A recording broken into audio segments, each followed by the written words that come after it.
আসসালামু আলাইকুম। এই যে আমাদের গরু খামারে যে ঘাসগুলো আমরা উৎপাদন করি, দেখেন আপনারা দেখেন হাইব্রিড লিপিয়ার, এগুলো আপনারা যদি মনে করেন যে 10 কাঠা ভুঁইতে আমি 5টা গরু পুষবো, ইনশাল্লাহ আপনারা পারবেন।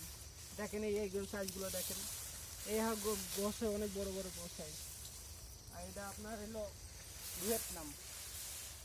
এই এক্সারসাইজ করতে পারেন যদি মনে করেন যে 8টা 10টা গরু পুষবো 1 বিঘে মতো।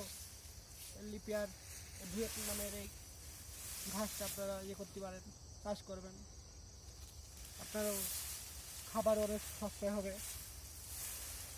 আপনাদের লাভের মুখ দেখতে পাবেন, পরিশ্রম একটু কম হবে।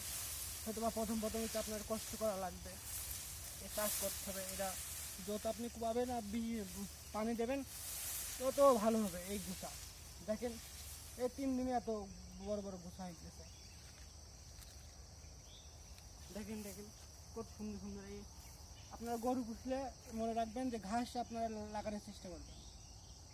যদি 10টা গরু বসেন 1 বিঘে ঘাস করবেন, আপনাদের কষ্ট কম হবে।